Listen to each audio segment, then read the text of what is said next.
All right, it is the perfect time right now to do a garden tour.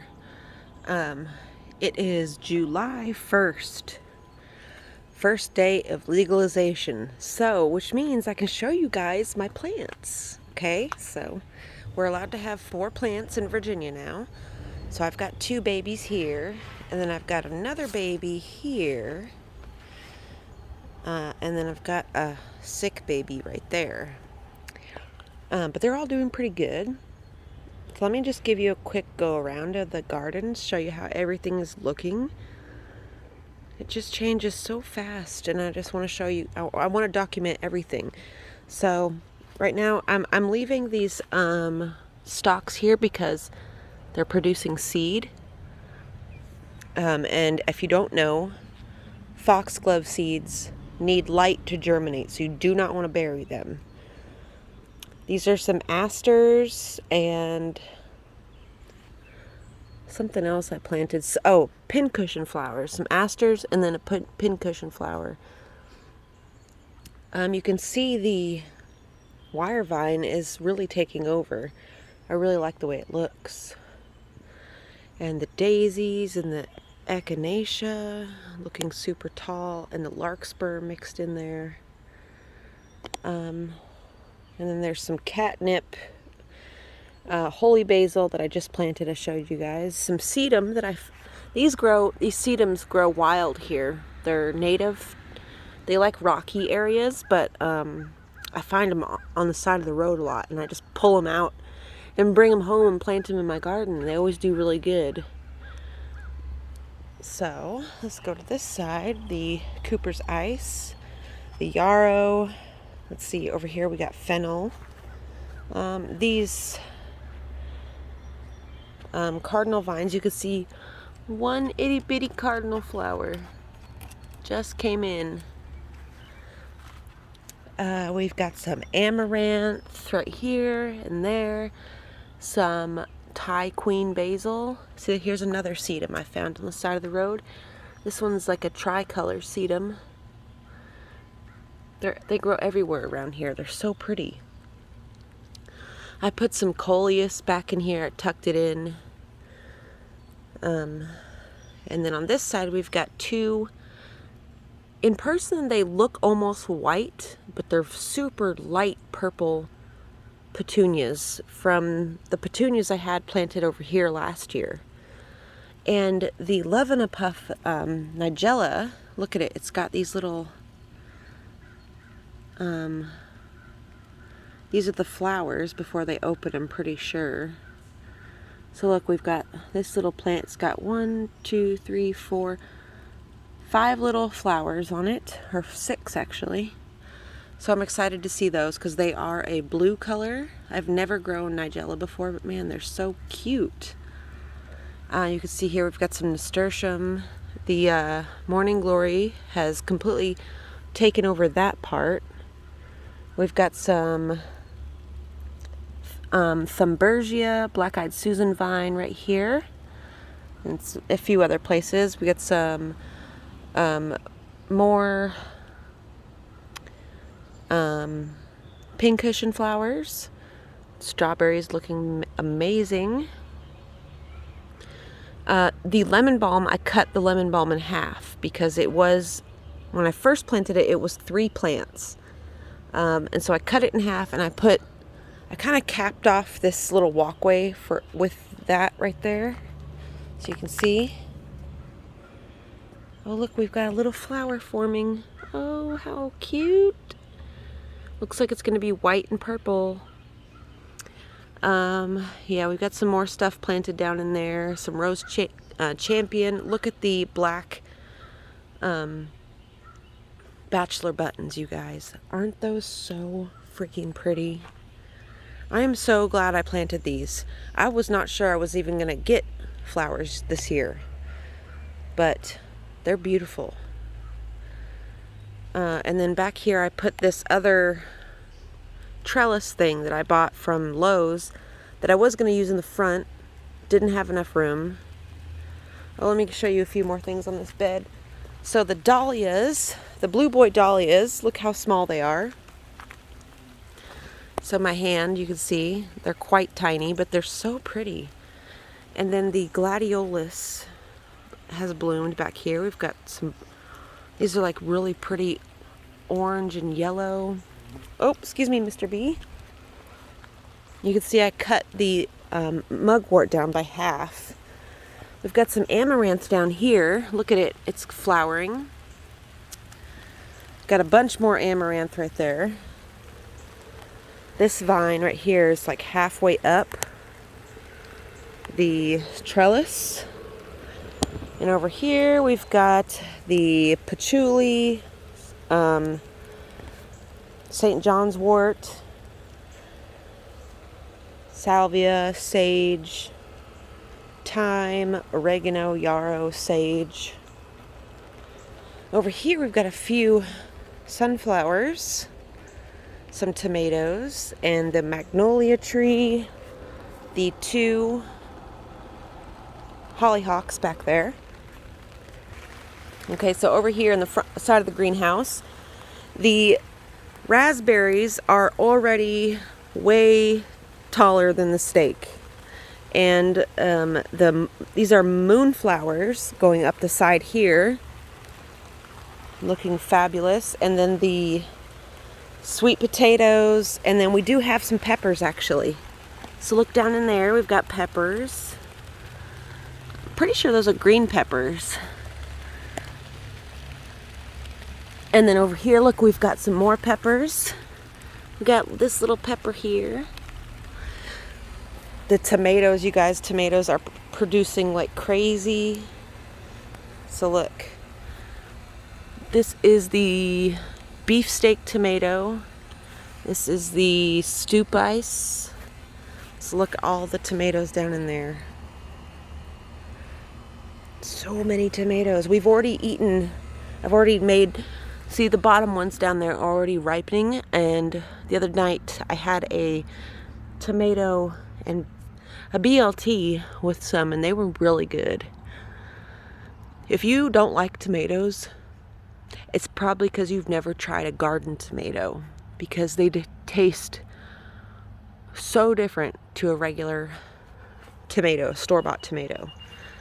I used to hate tomatoes, and then when I tried garden tomatoes that I grew, you guys, a big difference. You can see here we got a sunflower, mimosa plant tree that I told you guys is kind of self-seeded right there. We've got 1, 2, 3, 4, 5 hedge German tomatoes right there. So they will get quite big. We've got 1, 2, 3, 4, 5 red foliated cotton plants. Look how pretty this cotton is.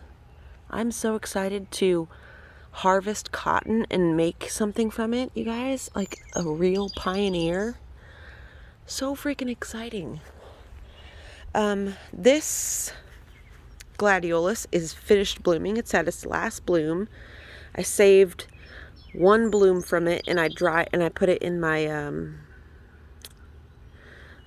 my flower pressing book. And then in the front we got some hollyhocks. I'll do that one later though. This gladiolus is no bloom stalk. I don't know why. We got some teddy bear sunflowers there. So everything is just looking so full and beautiful. Like, so pretty. And then, of course, we've got this new bush. This is a summer wine 9 bark. These get really big. I'm going to put this on the side there to try to make it a hedge. You could see the hydrangea is loving this spot, which I might need to move my other hydrangea. And then, see, here's the other plant I got. It's the flowering pink quince. Bought that offline.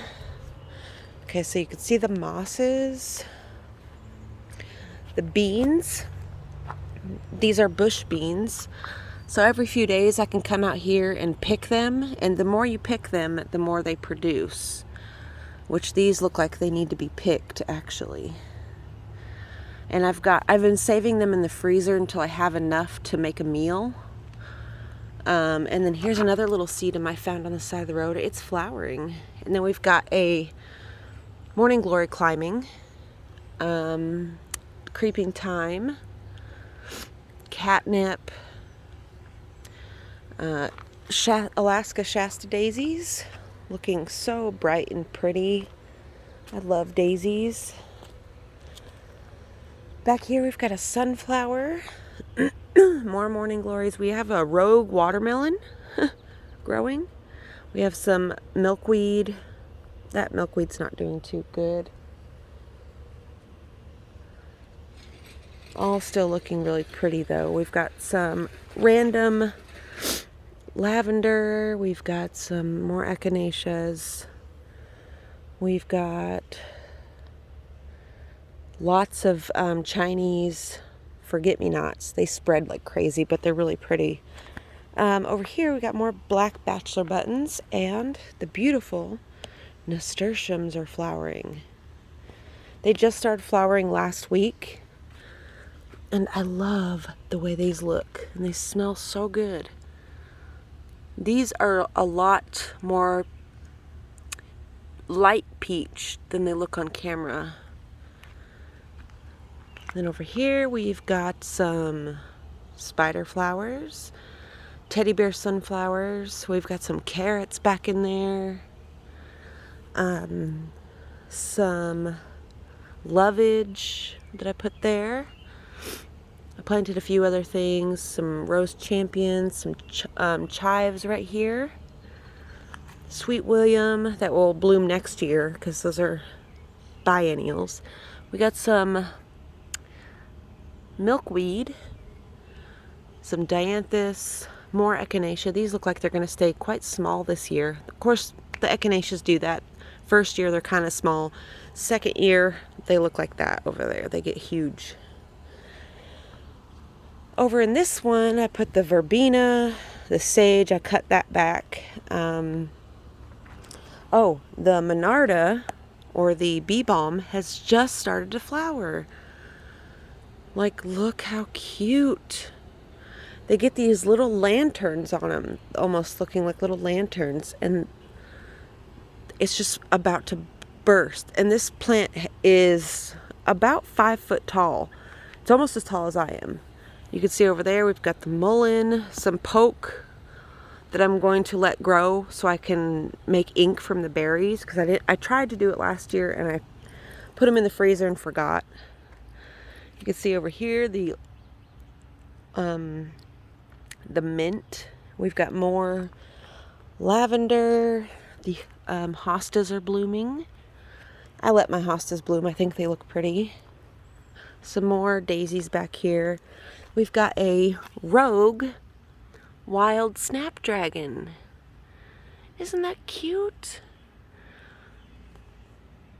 Just little tiny snapdragon just came up right there all on its own. And then we also have a little rogue poppy right there. And we've got a little jelly bean. Jelly! You can see I left the, I always put the fruit scraps out for the bees and stuff. They really like that. You can see the walnuts are falling out of the trees. This little planting area, not looking great yet, but by next year it will look better. We've got a hosta, a heuchera, some sweet william, and a coleus. Over on this side, oh, you guys, look at the storm coming in. On this side, we've got fig boy, Dieffenbach, and then we've got the caladium, and we've got heuchera and some coleus. It wraps. The coleus kind of goes from the door, and it wraps all the way around. I want all this, by the end of summer, all this coleus will fill in this whole area, and it will look totally different than it does now. Back in here, we've got a big giant spider that's kind of propped up between these two plants right here. The oak leaf hydrangea is looking beautiful. Look, it's got its new growth. It's a slow grower, I've noticed, but it's growing. See the coleus, I put it back around here. We got a hosta. This guy will get about 3 to 4 feet tall and wide. So it should cover this whole section right here. And I should be getting a new roof on my house sometime soon. It was supposed to happen on Monday, but it didn't. We've got the crepe myrtle. So let's go in the front real quick. Show you what's going on in the front. I don't have a... Tina! Tina's across the street. Got another crepe myrtle. So you can see the dahlias are blooming. The white one's blooming first. We've got the beautyberry, pink lavender, white, purple, and pink dahlias. The rose is looking a little better. The mums are huge. The wisteria is enormous. So look how big this wisteria has gotten. Sedum. I cut down a few bunches of this plant, the bachelor buttons, because they were just falling over. So you can see the daisies, the crabapple tree. See, I cut that one down there. I cut a few from right here. And then over here, the morning glories and the peppers and everything. Oh, look, we've got peppers up here. Look. We got a couple banana peppers. Oh, how cool. And then the parsley is huge. The roses, the petunias, everything's looking really pretty up here. I did not realize I had peppers on these plants, though. And it looks like the dang deer are getting these peppers. So I'm going to have to do something there. Yep, they ate the tops of these. Hello, Tina. Hello, Tina, baby. They ate the tops of those peppers. They didn't get these, thank goodness. Look, we got the freaking banana pepper. That's so cool. And then over here, more petunias, roses, same thing. And then, let's see, up here you could see the big scale difference between these two wisteria. This one is a few years older than this one. And if your wisteria is not flowering, if you have one, cut it. It needs to be cut on. They really like to be cut a lot. So up here we've got the obsidian dahlias. Some, oh man, look at this. Japanese maple's not doing good in this spot. I might have to move this. I'm gonna have to move that. Rudbeckia, lilac, and then we've got the sunflowers. And then over here, look, my butterfly bushes are not faring well. They don't. It's taken them quite a bit longer than I would have thought for them to take. Hello, Jinky. But let's go to the back because I've got one more thing to show you guys. Okay, last thing to show you up here on the hill. The corn, the pumpkins, and the gourds. Look at the gourds, you guys. They have already reached the top of that structure. Didn't take them very long either. And you can see here the corn. This is all glass gem corn. It's all looking very, very healthy and beautiful. I've planted it in a grid like I'm supposed to. And you can see the pumpkins. So these are the little tiny white pumpkins. They're like the little itty bitty pumpkins. They're like the baby pumpkins, which is what those are. Those are the baby bear orange pumpkins. But these are the white ones. And some other ones I planted, they're growing down the hill like I intend for them to do. There's 2 up here. But the gourds, you guys, look at these gourds. They have reached full. Look, they've got all these little things are like arms. They just latch onto something and they stay. But look how beautiful they look. Hopefully this small one down here in the back will start to catch up. These are getting way more sun. And then down here we got more pumpkins. The this big giant, look how big this leaf is. Like huge. They've already got flowers down in there. And then we got some more of the white pumpkins, the small white pumpkins. Also, I think there's some of the bigger white pumpkins because I left so you can see down there, I left a big white pumpkin up here last fall. And I think it took. That's pretty exciting. So that is the garden tour for the 1st of July. So excited to see everything grow in. So excited to have this this whole thing covered again because it just looks so beautiful. And remember, if you've got the blue morning glories, they are the last thing to flower. They will come up, they will be flowering well into autumn. These blue flowers right here. Everything else, like all the other morning glories, they flower pretty consistently in the summer and pretty early. Like as you can see, that morning glory there, these ones already have flowers on them.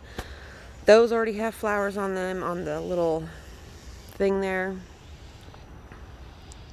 But the blue ones, they are very, very, very last to flower in the garden. So, I hope you guys enjoyed, and I will see you in the next one. Bye!